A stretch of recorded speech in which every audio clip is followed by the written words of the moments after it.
and we handle all the filming that comes to the area. And before you ask, no, I was not the film commissioner when they filmed this movie. So I too have, feels for the movie as well, and it's definitely an honor to be representing an area with such a classic film that filmed in our area and used our Humboldt and Del Norte as film sites for Endor. So I'm going to introduce our moderator, and I will let him then introduce our panel. And so moderating today is Tracy Boyd over on my far left. So Tracy, fun fact, I am a graduate of Cal Poly Humboldt, and so is Tracy. Woo! He's also a writer, producer, and director for the last 20 years. And over that time, he's worked on Academy Award nominated About Schmidt, starring Jack Nicholson, as well as Academy Award winning The Descendants with George Clooney and Sideways with Paul Giamatti. He's a member of the Directors Guild of America, and fingers crossed with the Guild strikes, he is scheduled to direct a feature film pledge trip this fall.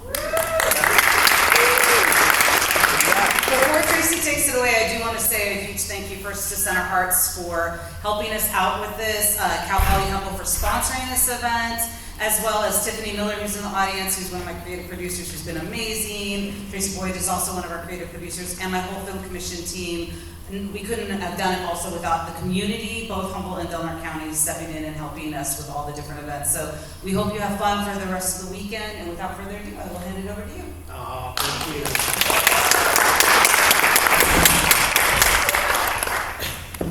So also just want to thank Cal Poly Humboldt and Center Arts, especially Amanda and Santiago and all the front and back of house staff. And really, they put all of this together, so thank you.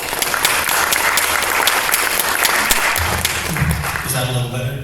You've got a great panel that can bring two very different perspectives from kind of opposite directions. Please check out our website, forestmoonfestival.org, for their full bios and links to their work. Cris, who traveled all the way from Chicago to join us today, is a documentary filmmaker whose 2 Star Wars documentaries are rooted in his personal connection to the films and looks at the franchise from a fan's perspective, but diving deeper than just the films.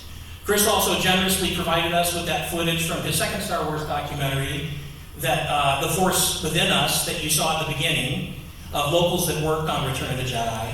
And again, The Force Within Us is playing tonight at the Minor at 9 p.m. So, and also tomorrow in Crescent City at 4 p.m., both with Q&As with Cris. So check it out, let your friends know. And then also joining us, do we have them yet? Sorry about this. He's coming in from a galaxy far, far away. Hi, can you hear me now? There you are, right on. Can you hear me? Yes, perfectly. Can you hear me, Tracy? Yes, hi Jim. So joining us on Zoom is producer Jim Bloom, and we are just over the moon, or I guess I should say over the Forest Moon, right, Cassandra? Did you win? To have Jim be a part of this today. Jim not only co-produced Return of the Jedi, but there you are. But started in the film business at the tender age of 19 when George Lucas asked him to PA on American Graffiti.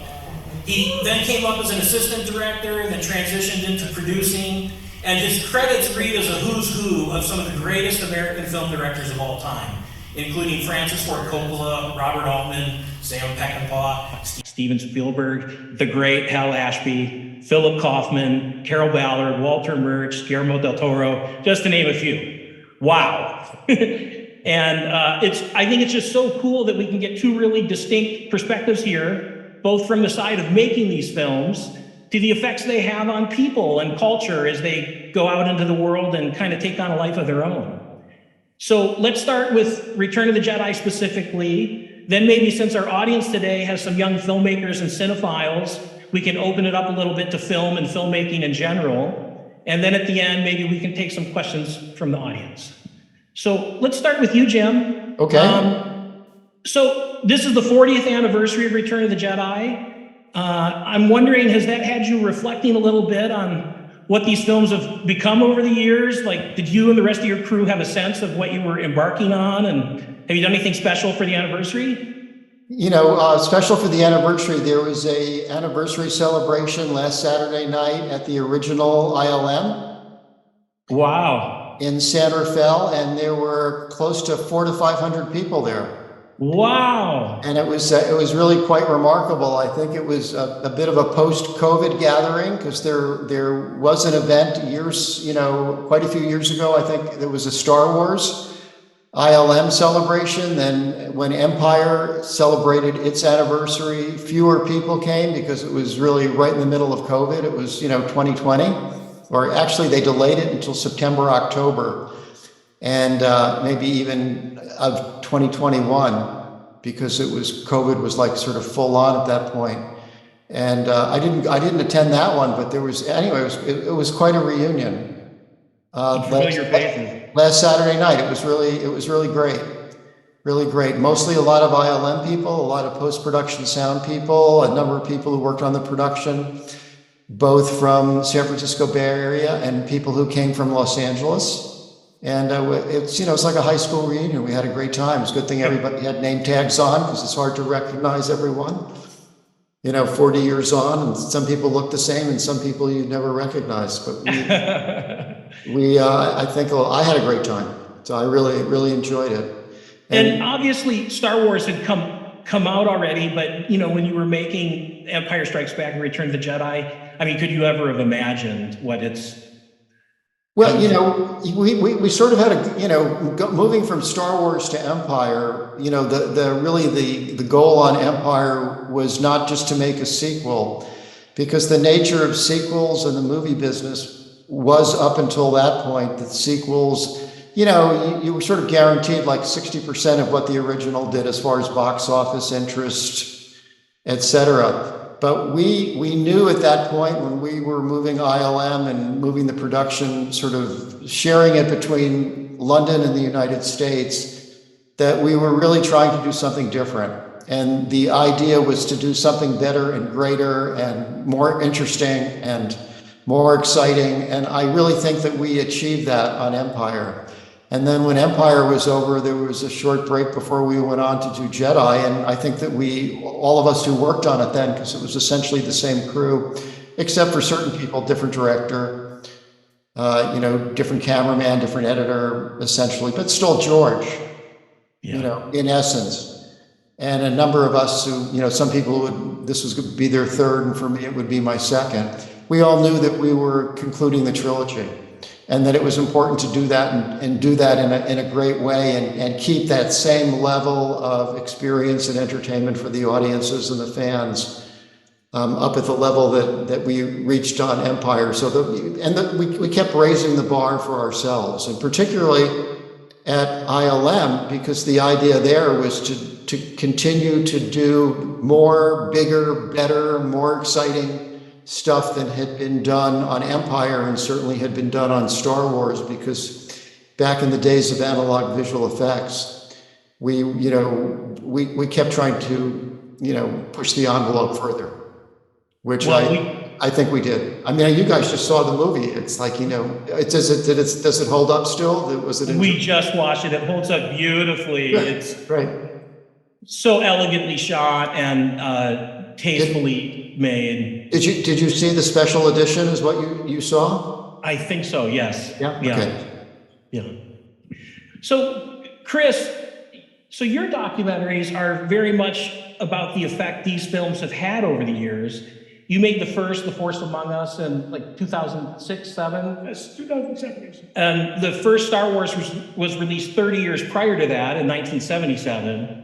So when did you first encounter Star Wars? And did you form this close bond with the material like right away, or was it something that sort of evolved over time? I know you have a very personal connection to it. Spoiler alert, my second documentary explains that I would not have been the kind of Star Wars fan, the passionate fan that I had become, because my father had committed suicide when I was 7 years old, right before this movie had come out. And after Return of the Jedi had come and gone, Star Wars went to sleep for a little while, you know, because Return of the Jedi was the last one until the special editions really came out in 1997. And when I had fallen upon Empire Strikes Back, it was a bootleg copy, it had brought me back to my childhood. And that was when I got reconnected with it. And it's hard to believe that Star Wars has been something very, very heavily in my life for the last 31 years, since 1992. That would have been the 10-year anniversary of my father passing away. And it just really set me on this whirlwind, passionate love affair with everything Star Wars. I mean, I am celebrating the 40th by coming out here because you invited me. Yeah. So, you know, I just love everything Star Wars. I love the relationships that it's built. I love the community that it has. There's just so many positive things about Star Wars. And I feel like even more so now, we really need that in our lives today, you know? Yeah. So, sort of the journey it took you on, I want to get into that. Jim, I was, to me, one of my favorite parts of the filmmaking experience is what I call the magic carpet ride of location filmmaking. Not only all the places in the world it takes you, but the people you meet. When you film on location, it's a little like adult summer camp. You suddenly have these bonding experiences with people you would never otherwise meet and places you might never otherwise go. I know on Empire Strikes Back, you filmed in San Francisco, England, and Norway. And on Return of the Jedi, England again, but also Yuma, Arizona, Death Valley, Buttercup Valley. And up here, Smith River, Grizzly Creek, Cheatham Grove. Can you just talk a little bit about location filmmaking generally and maybe share any memories about coming to these remote places on the North Coast? You know, getting cast and crew up here, getting gear up here, finding the shooting locations, meeting and working with the locals. It's quite an enterprise. Yeah, first I'll say, I never felt like I was a camper. I always felt like I was a counselor. To follow on your metaphor, Tracy, trying to keep all the campers in line, of which we had quite a few hundreds spread between Crescent City, Smith River, and Brookings. And but finding the locations. I mean, what was interesting about Jedi compared to Empire and Star Wars? The location on Star Wars was in Tunisia, and Empire, it was really, essentially on the stages in London and up on the glacier in Norway, where I was for 8 weeks. I was leading that second unit in Norway, of which, the old saying always goes, boy, the weather's never been like this before, until the movie company shows up. The challenge on Jedi was that we didn't want to go to Tunisia. I think that when George went and did Raiders back in Tunisia, between Empire and Jedi, the feeling was, let's not go back there again. Let's see if we can't shoot in the United States. So the challenge became, let's go find our two planets here. And we set off on this kind of massive recce. It's short for reconnaissance, which is a word that the Brits use when they go on a location scout. Yeah. In early, January, February of 1981, and it was actually one of the best time that I had. Scouting is actually the most fun because you're not shooting the movie, and you can actually scout and look for great places and see beautiful other places at the same time. And I went on a location scout with Robert Watts, who's the other co-producer on Jedi, and who had worked on Star Wars and Empire and now on Jedi, and was essentially responsible for all of the stage work over in London. And with Norman Reynolds, who was the production designer, and the three of us set out on this great scout that took us from California to Las Vegas, Nevada, into southern Utah, through middle Utah, exploring all the national parks and whatnot, and then down into the Four Corners area of Colorado, New Mexico, Arizona, and Utah, down around Lake Powell. And we didn't have a script then. All we had was a breakdown, and the breakdown had the basic beats in the movie. So we knew that we were looking for two locations, and we were looking to replace Tatooine for the exterior Jabba's barge, which we eventually found in Buttercup Valley, which is just outside Yuma. And I don't think Yuma's probably very different now than it was then, but at the time it was very much of a Marine Naval Air Base location, and a place that the people from the Midwest who were trying to escape the cold weather, they're called snowbirds, and they would all escape down to Yuma, during the winter time for warm weather. But we found our location outside of Yuma for Jabba's Barge at Buttercup Valley, which was this very well-known dune buggy spot. People would always show up over Easter with their dune buggies, and it used to be packed with motorhomes and trailers and all sorts of stuff. But it was perfect because it was it looked like Tatooine. It was just sand, so it worked. We did quite a bit of shrub removal. Down there, there's a bit of sagebrush that we had to pull out, within sort of camera view, while we were building this massive set. And it was interesting. Jabba's Barge at the time was the largest exterior set that had ever been built for a motion picture, ever. I mean, now you would never do anything like that. It would all be done digitally. But back then, there wasn't digital. And then the other hard thing was let's go find Endor, and Endor was the forest planet. And the difficulty, George lives in Marin County, and he knew that big trees. Let's go find big trees. Well, the problem with big trees in the redwoods, it's not a problem, is that all of the primary growth that you see in the movie, you can really see how magnificent the trees are in the movies, and that's what the forests look like. And we needed to go in and find primary growth locations. And most of them at that point were either on private logging land or they were in state parks. They were either in, Rockefeller, I'll mention all the places that you guys know, at Jedediah Smith, at Rockefeller Grove, at Cheatham, all of these different locations. And the National Park Service and State Park Services, you want to make a movie here? And it's like, you want to, put explosions in the trees and tramp the ferns. I know if you can stay on the paths, it would be okay. So we knew very quickly that we had to set out and find, private property to work on. And most of the private property where the beautiful groves were on logging company land, and it was during that time where saving the redwoods had become a very big effort, amongst ecologically minded people. And I specifically remember, I don't even know if they're still in business, meetings that we had with the people at Pacific Lumber Company, that we went down to Scotia, and they took us to some like secondary growth groves, which compared to the primary, you're like looking at a bunch of Not the trees. same. No, it was like, this is not going to work. And we would always say, but what about the primary growth? And they would always say, oh, well, we don't have any.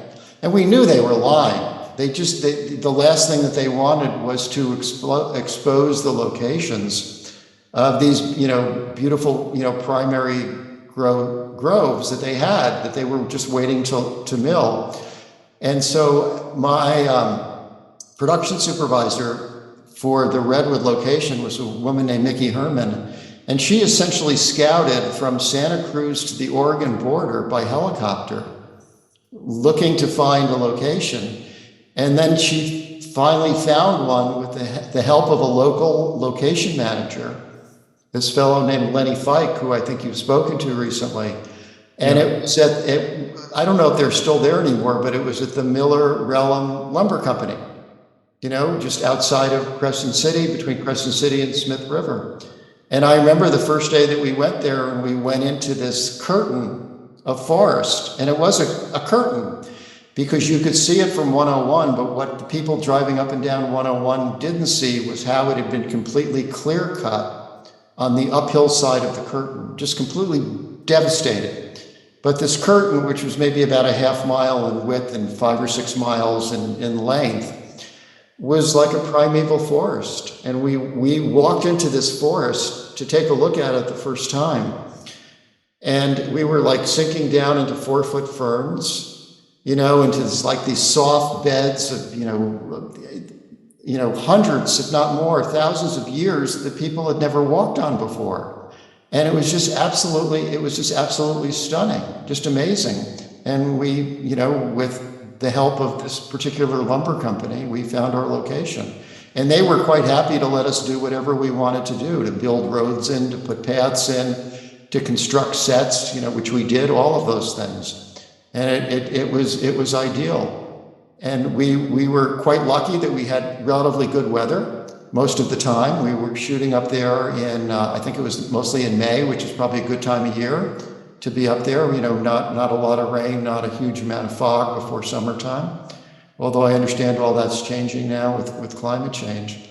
And it was great. And then lots of local people that we worked with, because we hired on a lot of local crew people to work with us in sort of support positions to work alongside both the English department heads and the American sort of secondary department heads, and then a lot of those people would take on certain tertiary positions and whatnot.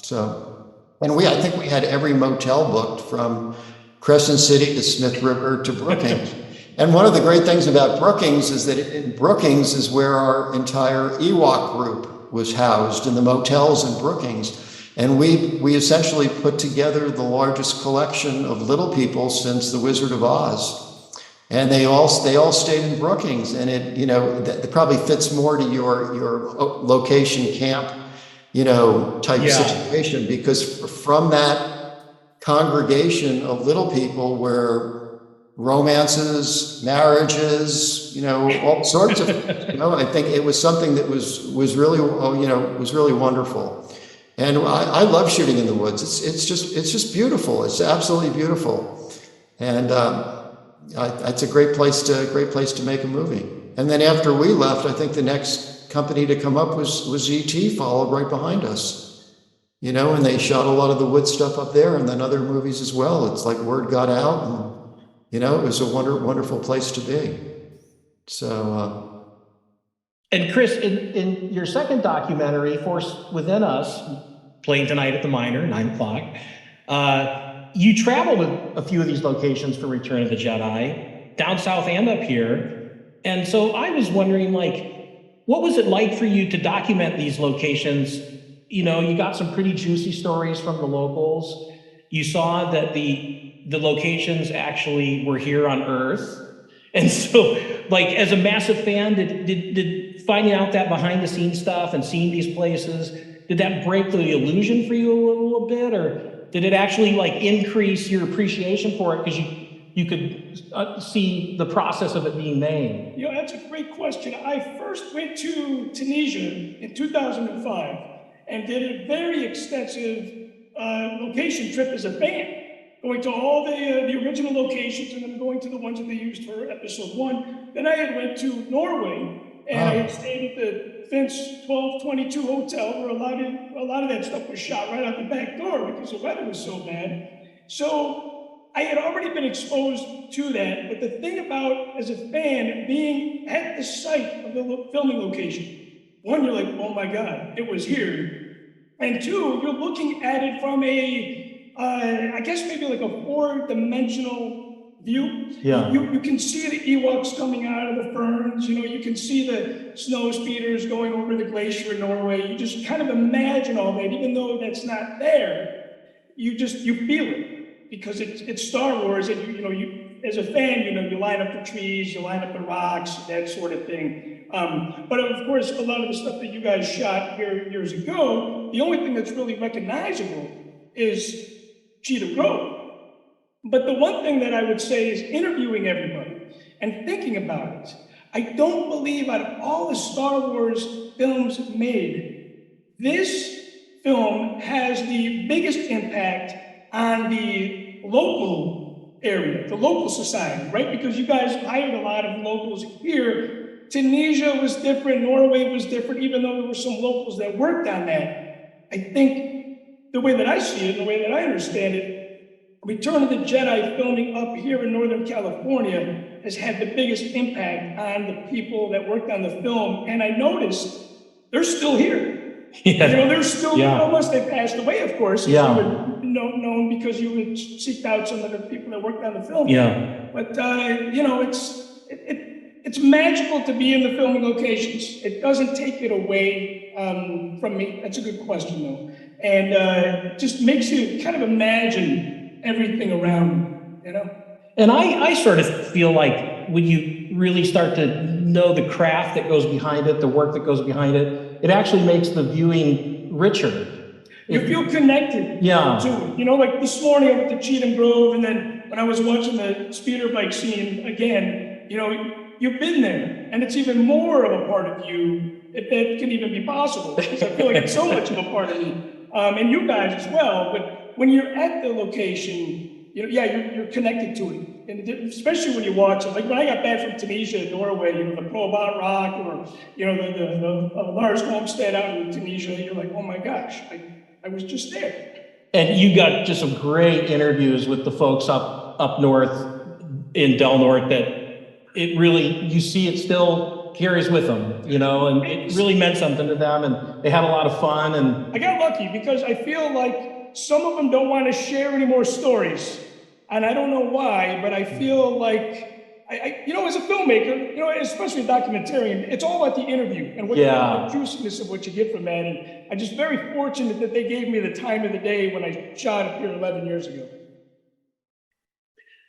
so, shifting gears a little bit, Jim, looking at your just incredible body of work, I love that you came into being a producer from the physical production side, starting as a youngster, as a PA, some locations work, then a second AD, then a first AD. And for those of you that don't know, AD means assistant director, but don't mistake that for assistant to the director. That's like a personal assistant. The assistant director is like a serious position. The first AD runs the set. They really have their hands in like all of the creative, all of the logistics. They have to know what every department's doing, and they're really the ones holding it together. So it's a position where you truly have to master the process of production. And so I was wondering, you know, we've got some film students here. Can you talk a little bit about your path in production, how you got into film, and how all that experience influences your work as a producer now versus someone that comes into producing more from the financial or development side? You know, I was very lucky. The way I got into it was that I was a student at UC Berkeley, and I made a short movie when I was a freshman and fell in love with the process, and spent my sophomore year following documentary crews around, carrying camera equipment and lighting equipment. Every time I saw some documentary crew, I would just go over and watch and figure out who was the producer or director, and I would offer to help for free, you know. And there were some funny stories with that. You know, I worked with an Italian documentarian who I drove over the whole Bay Area, who wanted to said he would pay my gas money, and he never did. I worked with a German documentarian who, when I was driving around, kept putting his hand on my leg, you know, and realized that he was more interested in me than anything else. And, you know, that wasn't where my interest lay, but, you know, it was like sort of come that. It's like, you know, it's two good lessons to learn about movie making, which is, you know, cover your rear end and cover your wallet, you know. But I then sort of pursued trying to find work in the movie business, and for a long time tried to get an introduction to John Cordy, who's a local filmmaker up here who directed Farewell to Manzanar, that I was a second assistant director on, and the Jane Pittman story and some other movies. And I finally got him so that he would meet me at his office in Mill Valley, and I knocked on the door. And he was on the inside and I was on the outside on the porch. You know, he didn't even invite me in, but the last thing he said to me was, you know, there's this guy named George Lucas and he's making a movie this summer called American Graffiti. Why don't you give him a call? And I knew who George was because I had seen THX 1138 and I'd loved it. And I went right home and picked up the phone and called the production office. And I was gobsmacked because the production secretary said, yeah, we're looking for somebody, come over tomorrow. And I went over the next day and I had a meeting with George and his producer, Gary Kurtz, in this tiny little cramped office in San Rafael where there was hardly enough room for a desk and 2 chairs. And I said the magic words, which is, I'll work for free. And Gary said, no, that's okay. We'll pay you $10 a day. And I went, no, that's okay. And Gary said, no, we'll pay you $10 a day and you start tomorrow. And that was my first job. And because of that, it sort of, parlayed into other opportunities. And the next movie I worked on was The Conversation. Francis Coppola directed. Masterpiece. How lucky could I get? And I was able to get into the Directors Guild on a special deal that they had worked out with the DGA for a new company, which was with 3 directors. It was Francis, Peter Bogdanovich, and Billy Friedkin. They only made one movie, which was The Conversation, but The Conversation was such a fantastic film, such a great movie to work on. And then after that, I got a call. My brother was working on a Bob Altman movie, and I got to work on that. And then I went to work on the Streets of San Francisco TV show for 2 years and got to work with Carl Malden and all these other great actors and Michael Douglas. And, if I could tell just a quick story about, please. If I start talking too much, just give me a No, it's great. When I was very young, I grew up outside New York City, and on rainy winter afternoons, I used to watch. There was a TV channel back there called WOR. It was like a local TV. Wasn't a network, but a local channel, and they always showed movies on Saturday afternoons. And they always used to show Gunga Din.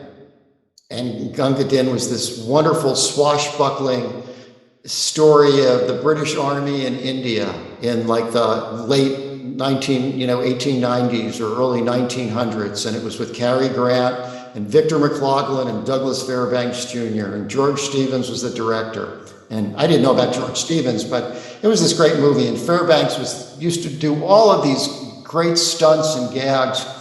And Gunga Din was this Indian who was the bugler in the Indian Army, but because he blew the bugle at the right time in the movie, he sort of saved the Indian Army from being ambushed, not the Indian, but the British Army from being ambushed by all of these Indian assassins who were out to kill them all. And Gunga Din was played by a guy named Sam Jaffe, who later went on to work in the TV show Ben Casey. This is probably before anybody remembers any of this. Although I would tell all the people in the audience to go watch Gunga Din if they get a chance, because it's still a great movie.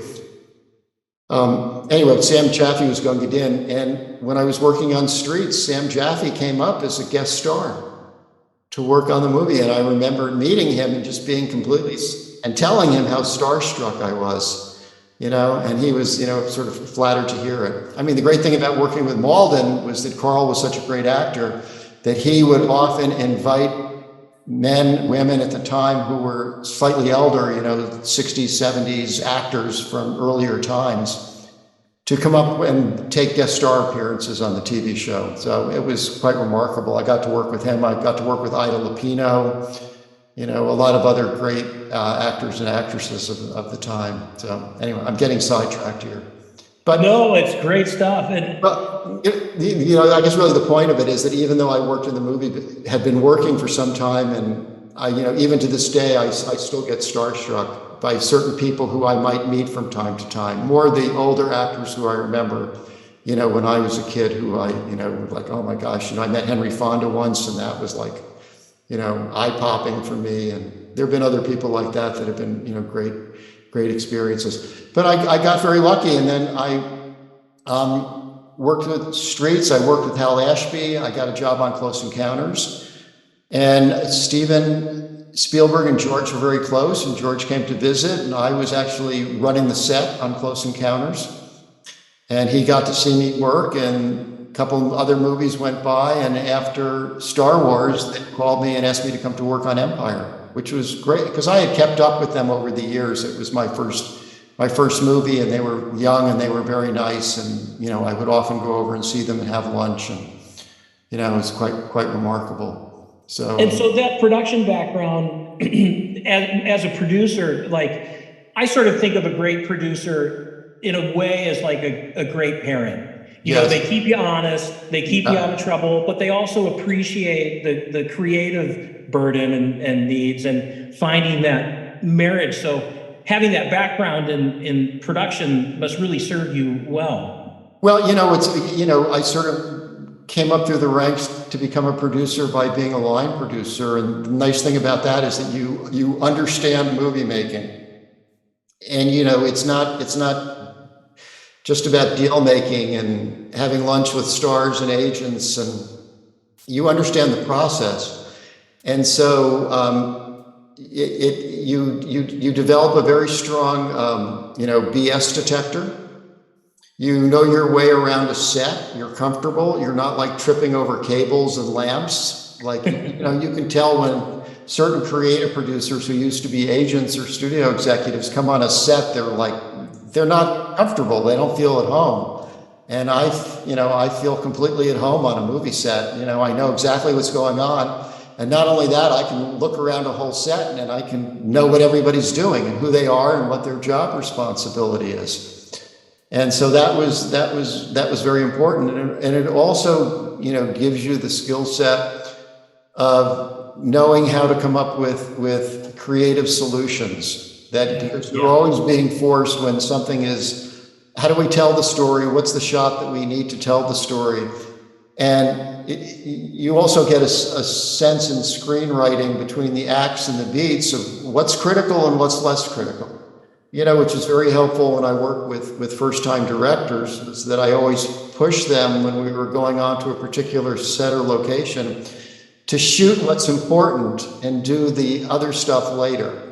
Because you always run out of time when you're making a movie, and directors always make the same mistake. They always show up and they shoot the walk up to the house first, or they shoot the drive-by with the car pulling up. When the meat and potatoes of the sequence is what's happening inside between the two actors. So I would always say, no, we'll do the exterior later, and let's go inside and do the important stuff now. Because they always run out of time doing the important stuff, and they were always rushed. And that's the critical part of the movie, is what happens between the people. That's what's important. And time is the most precious commodity. Exactly. And then the other thing I like to say is that, being a good producer is not knowing. It's knowing when to spend money as well as it is when to save money. Because there's sometimes that you realize that this is really important. We need to spend a little bit more on that. And if we need to cut back on something, we'll cut back on it later. So Jim Bloom. Yeah, That's right. Those are, all the different things that you learn. And also knowing about post-production. Because people always say, oh, we'll fix it in post. And yeah, sometimes you can and sometimes you can't. There are things that you need. When we were, and it's not free there either. it's not free there either. Knowing about how visual effects works is very. When we were in Norway, I used to argue with the second unit director when we were shooting a lot of the second unit work, because I used to go over to him and said, Peter, we've got to pan up a little bit. And he said, well, what do I want to pan up for? He said, all the action's down here with the guys running on the ice. And I said, no, because if you pan up, we're going to see the snow walkers that you don't see at the moment, but they're coming. They're going to be in there later, and they're going to, you need to be able to, because I knew, not unfortunately, but I knew that what was critical about that whole Empire Hoth battle scene were those snow walkers. Bum, bum, lumbering, and the explosions that they were setting into the ice as all the troops are like running and retreating to camera. In the same token, I knew how important the helicopter work would be for all the speeder sequences, just what, Cris was just talking about, to get a sense of, just how amazing this Norwegian location was, and this landscape of undulating snowfields and, glacial geography, to be able to see that on a 70 millimeter screen and to be flying over that, it was just going to be like, whoa, just so wonderful. So it was important that we had the time and that we put we found the right helicopter pilot, a guy named Mark Wolf, who did all the Bond movies and, to this day still flies. And a Westcam camera operator who was able to put a 65 millimeter camera in a gyroscopically stabilized, camera rig on the helicopter and fly it around. and make it work. It was just really important stuff to do. So anyway, I don't know if I'm getting sidetracked, but. No, it's so cool to hear. Yeah. So, Cris, I know your background is originally more music and television. So I was wondering, like, what gave you the idea of, like, I'm going to make a documentary? And then how did you approach, especially, like you said earlier, it's about the questions, and you were kind enough to share some of your footage, and I could see sort of the way you related to the people you were talking to and formulated the questions that maybe don't make the cut, but feeling the tone that you were setting. So can you just talk a little bit about that process? That's the hardest thing about cutting a good interview, is that you got to cut it down. Yeah. Actually, my background is music, and this is a little bit of an inspiration for you guys as filmmakers, because I went to Columbia College in Chicago, but I did not go for film. And I was just so passionate about Star Wars like you guys are. And the great thing about Star Wars is it helps us as fans create costumes, create art, create documentaries, movies, that sort of thing. And here's a little secret. My ex-wife, who I was married to at the time, her cousin is a Hollywood guy. And I went to him and I said, Frankie, I really want to make a documentary. And he's like, if anybody's passionate about Star Wars that won't steer me the wrong way, I'll spend my precious time doing this for you. And then after the first one, I wanted to do more and more and more. And then I finally did The Force Within Us. And I think the reason why I ended up shooting out here was because we did film the documentary, the end of it, in Norway. And I was like, wow, you can't really have a Star Wars documentary without going to some filming locations. So which ones did I not go to? And of course, Northern California was one, and Death Valley too, of course. So it was just the passion for Star Wars, and also wanting to know more about people. It's not about ourselves. It's about wanting to know more from the people that worked on the film. How did this affect your life? How did it change your life, if it did? And then just listening to people. And I think that's the greatest part, the most important part, really about any art, but especially when you make a documentary. You have to remove your selfish needs, remove your ego, and look at the big picture. And these people that I interviewed are the ones that are essentially helping tell a bigger part of the story that's bigger than me. And listening, boy, that is just such an important. It's huge. It's just important tool. Not only in filmmaking, but just in life in general, relationships. It's huge. And acting and directing, I feel so much it's about listening. I have a couple more questions. I just want to get a sense, are there any folks in the audience that might have some questions so we can make sure we leave some time? Okay, so let me just ask a couple more, and then at a certain point, we'll have you come up and ask, if that's okay. But I got to get this one in. So, Jim, you came up as a filmmaker in the 70s, which is truly a golden era for American auteur filmmaking. Coming out of the American studio era of the 50s and 60s, many of the directors you worked with were influenced by the great world cinema auteurs, Kurosawa, Godard, Fellini, Hitchcock, Berman, Truffaut. And many of the great directors you worked with were part of that San Francisco Bay Area scene.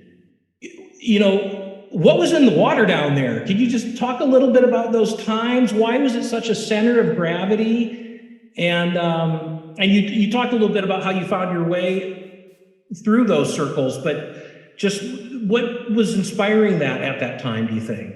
I think a lot of it started because back in late 60s, early 70s, Francis Coppola set up American Zoetrope, and he did it with a group of filmmakers. There was George and Matthew Robbins and Hal Barwood and Phil Kaufman and John Cordy and Bob Dalva. And he kind of brought a lot of guys. There was this group I used to call the USC Mafia. They all went to film school. Francis went to UCLA. The rest of them all went to SC, and they were all there at the same time and knew each other and worked on each other's films and helped each other out. And Francis decided to particularly before Godfather, to, come up and create this, kind of an alternative film studio, and all these guys followed suit. I mean, the guys who were the most successful were certainly Francis, who was successful, unsuccessful, Francis kept going in and out of bankruptcy. George was the best of the businessmen. And after he did graffiti, then he had enough money to start Lucasfilm, and after Star Wars, really turn it into something, which he did by moving ILM up and sort of basing Lucasfilm out of that area. Phil Kaufman lived up and was a very successful filmmaker, didn't make a lot of movies in San Francisco, but made, Invasion of the Body Snatchers that I worked on with him out of San Francisco. Right. So, and then a lot of the LA TV shows and Clint Eastwood were also coming up and making movies up here now at that point. But then as things started to, change in the sort of 80s, 90s, and now there's not much of a local film scene per se of people making movies here, because it sort of began to get too expensive was the problem. And, the movie business changed at, a particular point in the 90s and the aughts, where there were tax incentives to go to Canada, tax incentives to go to London, Australia, and then, where else? Atlanta. Now Atlanta, yeah. Yeah, was it, I forget if it's South Carolina or North Carolina, one of the Carolinas. Yeah. Big studio came up, tax incentives in New York, everywhere. So it got a little pricey. San Francisco is a union town, and so there was only so much they could do, certain budgets before the unions would come in and want their people working on the shows and whatnot. It wasn't quite a right to work area the way Utah would be. But you're right, there was something in the water then. All these guys were there, they were making movies, making commercials, working on stuff. And George had a dream for Lucasfilm that was never quite fully realized, which was to turn the Skywalker Ranch into a campus of filmmakers, where everybody would be working on all these movies together. I think the problem was that George decided not to finance them. He made a couple of movies with his friends that didn't do as well, and he said, if I'm going to make a movie, I'm going to go make it with Steven or Ronnie Howard, because they're the real thing. I can't, spend all my money making, movies that people aren't going to go see. We made Howard the Duck, and, it's like, what? You probably got people in the audience who don't even know what it is. Not to mention other movies. So a lot of those early visions, were changed as time went by. But it's still, it was a great place. We all loved living up here. We didn't, I spent a lot of time living in LA over the years, working on movies down there, and always would come back here.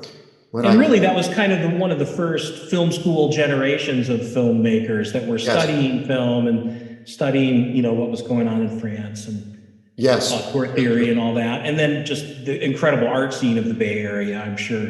Right. Was a source of inspiration. I was very lucky. I got to work with Truffaut on Close Encounters, which was just a wonderful treat for me, because, you're not always, although you're busy as an assistant director, you summed it up very nicely. I appreciate that.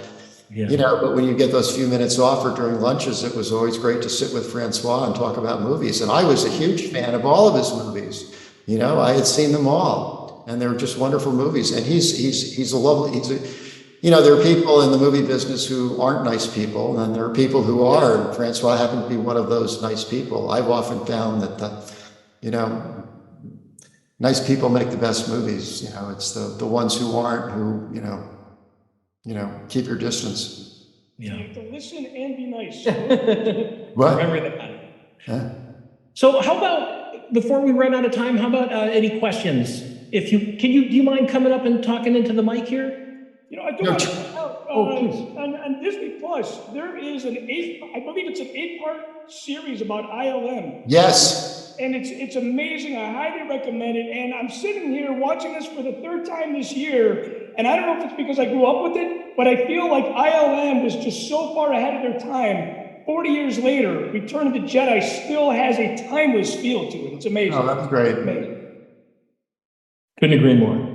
Tracy, can I ask a really quick question? Oh, please. Is there any sense of the location along Highway 101 where the bunker was or anything? Even after I know it's all been clear cut, but is there? That's a running joke in my documentary. Chris has chronicled that. Yeah, Oh, yeah? It's all gone. All gone? In fact, you can see the ocean from where you were. Oh, you can, huh? And you probably didn't even realize the ocean was right over there Yeah, right. No. when you were standing there. But I think the deal was it was always just, it was always going to be logged. And that was Yes. the reason they got the film there in the first place. That's right.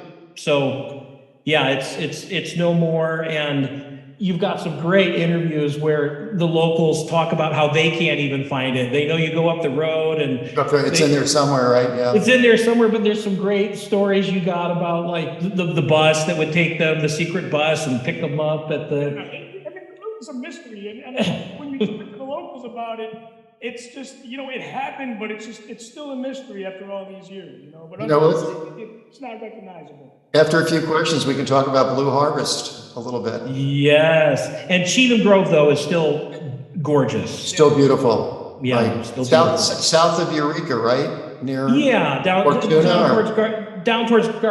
Garberville. Garberville? Yeah. Great. What's that? East of Fortuna. East of Fortuna. Sir. Hi, you guys. Can you hear me? Yep. Yes. Thanks for doing this. You guys appreciate it very much. This is amazing. Thank you so much. My question is, the Endor scenes, obviously California redwoods. Were there any in studio, like in in an actual building that you did for the Endor scenes, besides obviously all the outside stuff? Could you hear that, Jim? Yeah, I did. There's quite a bit. We built a redwood forest on one of the stages. Any of the time where you see the Ewoks in their village, the entire Ewok village was all done on the stages in London's. And the end sequence when they're all, blah, blah, blah, all the Ewoks are dancing and singing and whatnot. I don't know how that holds up these days, but It's beautiful because a little bit of matte painting, right? oh yeah, right. Oh, lovely. Yeah, that's nice. But any A translight maybe or something like that? Yeah. They probably had big backgrounds that they painted, of the tree, because it was all mostly done at night. It wasn't like daytime, but nighttime sequences.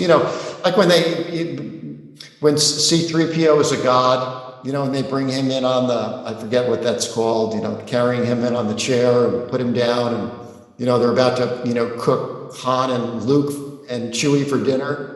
Yes. Leo, that whole sequence was all done on the stages as well. So any of that work was all stage work. You want it to be real, and you want to think that it's filmed there, but when you go there, the cool thing is that you believe it was here. Yeah. You know that it was all in the studio. And what about the swamp where he's with Yoda? That's That was, the Dagobah was all interior stage work. Yeah. That would have been too difficult to shoot on, because Yoda is a puppet. Right. And so Yoda is being, manipulated by Frank. Wait a minute, Yoda's a puppet? How dare you? Sorry. Yoda was this great Muppet that Frank Oz and, the other guys from the Henson group designed. And, that whole stage was built up like 5 or 6 feet above, the same way that in Jabba's palace, Jabba was a big puppet. Jabba had like, 7 or 8 puppeteers working him. Somebody on the mouth and the tongue and the eyes, like 2 or 3 different puppeteers, were all pulling him. For example, like the interior of Jabba's barge, where Leia strangles Jabba and kills him, and R2 is serving drinks and whatnot. That was all done on the stage in London, because it didn't make sense to do it on location. It was only for exterior stuff. I still prefer the puppets and costumes. I just have to, it's real. Oh, I mean, digital's amazing, but you do supplement. Well, it's interesting. I was watching Jedi just the other day, and it was very obvious to me. Well, because it was sort of almost early digital when they did the special edition stuff. So it would, if they were to do it now, it would look much better and be far more refined than it was, then. But I could very clearly see the digital stuff. Sure. With some of the puppets, some of the shots, some of the dancers, Yeah. things of that nature. So I like the old stuff. Yeah. Okay, do we have another question? First of all, I want to say Return of the Jedi is the greatest movie of all time, even better than Citizen Kane. Really? Far better than Citizen Kane. All right. It's a piece of art. It's a masterpiece. Okay. Quite a compliment. So my question is, what is it? The infrastructure of modern studios?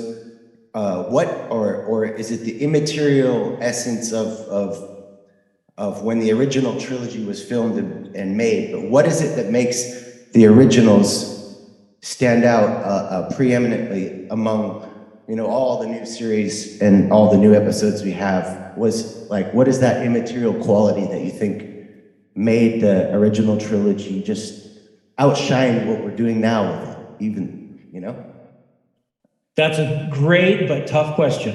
It's a hard-hitting question. Because nothing like that was done before. And when you see, like when George did the prequels, you see all that CGI, and it really takes away the magic. Going back to the puppetry and that sort of thing, that was tangible. You could really see that. That was something that was not, eye trickery, if you will, and I think that's why those movies hold up, because there was nothing like it at the time. And afterwards, it's not the same. You can't duplicate it. That's my personal opinion anyway.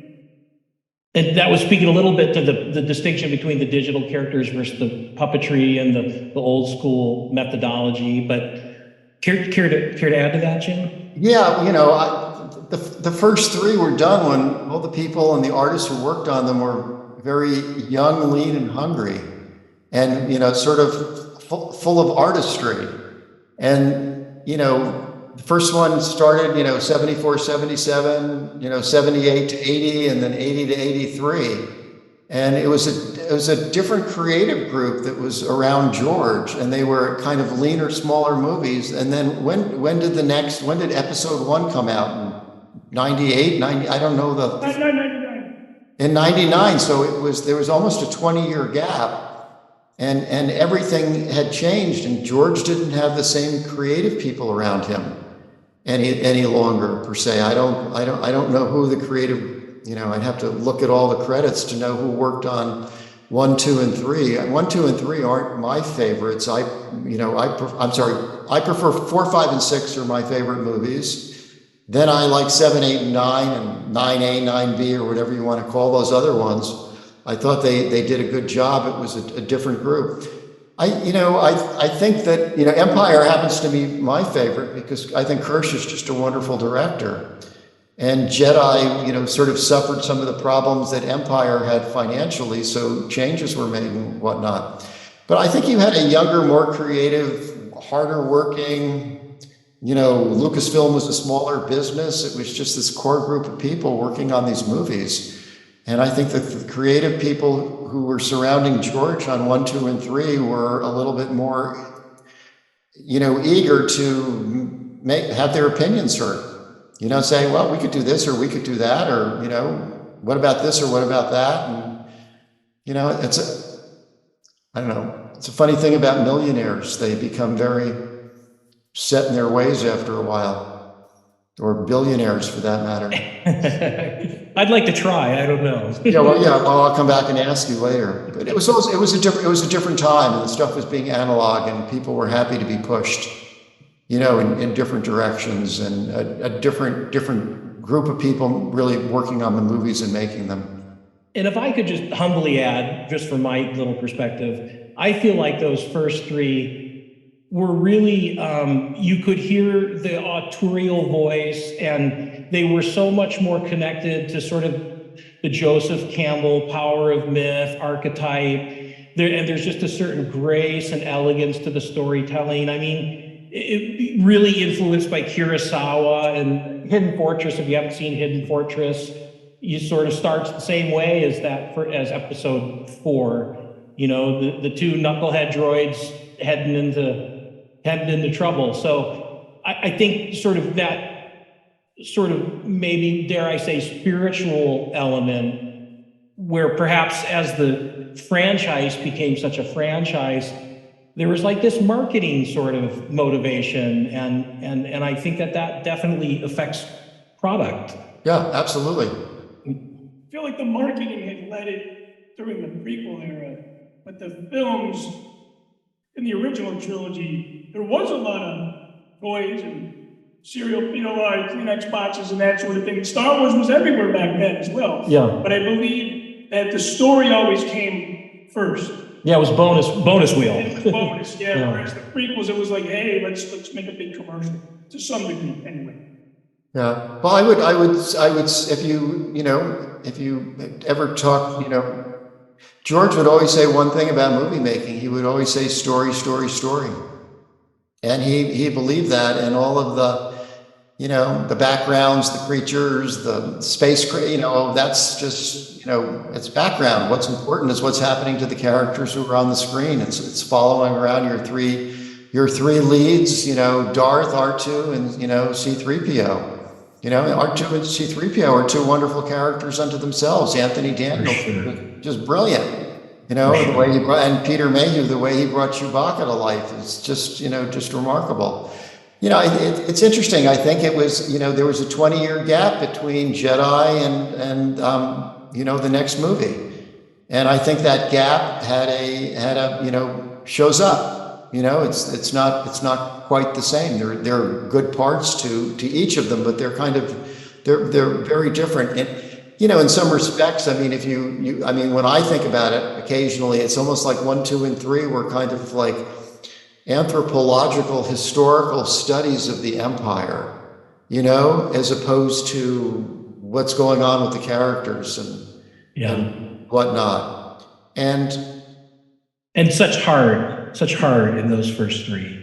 Yeah, it was very, very, very kind of tough stories and I didn't, this is me personally, I didn't think Hayden Christensen was the best choice, to play Anakin, but, and there was a lot of, wanting to push the envelope with digital filmmaking at the time as a way of storytelling, but the movies were very successful. They did very well, and it opened the movies up in theaters for a whole new generation. I mean, the fact that you were able to screen this movie today is pretty remarkable. There are lots of people who have never seen any of the first 3, 4, 5, and 6 on a real theater before, filled in that, with a wonderful sound system. It's pretty great. Did that answer your question? Yes, you guys touched on it. I wanted to hear about the immaterial, the spiritual beginnings of hungry artists. Yeah, indeed. Like Jim said, hungry. Hungry. They pushed themselves. They wanted to do so. They wanted to take their art and make it bigger than what it could possibly be, and they really did, because by the time Return of the Jedi came out, in this 8-part ILM story on Disney Plus, it really takes you through that entire process and that entire growth of ILM. And I think they almost outdid themselves, really, to the point where, Lucas wasn't ready to do the prequels until, all that CGI stuff was where it needed to be. Yeah, I mean, I agree with Chris here. I think we have one more question, and then I guess we should probably, how we doing? Yeah, wrap it up, okay. First of all, just a comment on what this last question was. I personally think that the original trilogy theatrical cuts were better edited than the prequels, and I think that's really a big issue between the two. Tighter editing on a lot would have really sold it so much better. But anyway, my question was, I heard there was a big Ewok strike when you were filming in Crescent City, where they refused to come to work one day. How did that affect you as producer? Were you scrambling? I'm trying to, you'll have to, it was a long time ago now. And why? Yeah. Were they there was a real strike. Apparently they refused to get on the buses one morning because they were super, super tired. It was in one of the making of books. And I'm just thinking, from a producer's end, what went through your head? Or did you even hear about it? I'm sure. Or did somebody take care of it before it got to you? No, I'm sure I heard about it, but I don't. I'm drawing a blank on it. The thing that I do remember about the Ewok costumes is that they got really stinky, and it was a hygiene problem for a lot of the Ewoks because they were in these outfits all day long, and it was as second unit time wore on, they got pretty rank, and I think that some of them were saying, no, we've got to do something to, you can't really do, I mean, the funny thing about movie making when you're doing stuff you've never done before, and particularly the Star Wars movie, what's so interesting is that everything you're creating has never been created before. You're doing everything from scratch, and the Ewok costumes were sort of built the same way. So I think that it wasn't that they were tired, it was that being in the costumes all day long, and I think that what we needed to do is create a situation which is like saying, oh yeah, we can appreciate that. This is a problem. If you're exhausted, then we need to give you more time off between sequences. We need to do something, to work around that because, particularly during the second unit, they're kind of our stars on the set at that point. Well, Cris has something that we had to do. I would, I would love to, hear more about that just to refresh my memory. Well, here you go. Cris has a great story that he does. Oh, he does? Okay, great. Local Ewok story. Great. When I interviewed Linda Eubank, she's a local, she still resides in the area. She was a seamstress and an Ewok handler. And she had said that there was an assistant director that was not so nice. And that the Ewoks, the little people, had rebelled against his poor attitude. Showed up early and threw water balloons at this guy. They hid them all over the forest. All over the forest, yes. So I have a feeling those two stories are probably tied in with one another. Maybe it was somebody's behavior that pushed them in that direction. I'm trying to think of who that assistant director would have been. I can't. No names, but no, I'd sort of love to know that. I'm trying to think of all the guys who were on the set then. But talk about taking up your character, right? I mean, they ambushed. I think I would have. I think I would have enjoyed watching that happen. I guess. I mean, geez Louise, I could do this all night personally, but. Oh, I'm so sorry, please. Yeah, hi, I have this kind of an interesting logistic question. So you go from shooting in the Redwoods and then doing a soundstage in London. And I'm wondering, how do you do that? Couldn't you have done that here in California? Well, it was. If we had a soundstage here, note to any investors in the area, we need a soundstage up here, but please. Yeah, actually, the stage work started in London, and then it came to the United States. Was how it was organized, and it's often the case that you generally like to start on the stages and wind up on location, or depending on how much work you've got to do, because the stages are confined and a little bit more controlled, and the location work is like anything can happen. Like we found out in Norway, when we had such bad weather for so long. And a lot depends on what your second unit work is, and also weather conditions. And because everything's scheduled backwards off a release date, you kind of work backwards from May of 1983. And okay, we're gonna go back a year because we've got a year of visual effects, and you need all that work done to create the plates and the work and the cuts and how many frames per shot, and to get the information to ILM, and you kind of work back from there. And we said, well, we really need to start shooting this movie, in the UK in January, February of 1982 of what it was. So it wasn't really a choice. And the other reason is that we weren't an LA company, so we weren't working in LA. And obviously, LA is the capital of the movie business in the United States and in kind of the Western hemisphere, so to speak. But we weren't working in LA. We were working with a British crew, some LA technicians in certain departments, and with a lot of San Francisco people who we added on to complement those groups. Obviously, it would have been much easier to do it in Los Angeles, but it would have been a lot more expensive to do it there as well. So that was the reason we kind of started on the stages where it was all controlled, and then we moved out to the location work, and we went from London to Yuma and did all of Jabba's barge work because we wanted to get out of Arizona before it got too hot. Because when we went scouting in Arizona, and I'll admit it was late June, early July, it was 120 degrees. And you can't be outside making a movie in that. You can, and I've worked in Las Vegas, but it's pretty difficult, to put, people out in those kind of, it's like working in a sauna.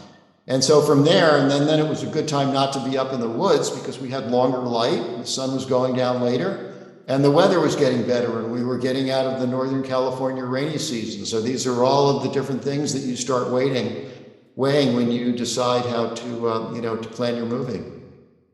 But it's a great question because really, tracking the transition from stage to being on location, sometimes the shot in this direction is the stage and the shot in this direction is the location, and Right. just having all that mapped out ahead of time, takes a village. Yeah. Well, thank you all so very much, and thank you, Jim, and thank you, Chris. This was really an honor to speak with both of you and share your experiences and knowledge. And Pleasure. thank you, and thanks again to Cal Arts and Cal Poly. Have a great evening, and thanks again, Jim. You bet. My pleasure. Very nice to chat with everybody. It's always fun to speak to a lot of Star Wars fans. As the minor theater, if we're not doing anything, the Force Within us screening in the area where we shot. So, thank you guys. All right. Good night, everyone. Thanks, Jim. Appreciate it. Yeah. Talk to you soon. Okay.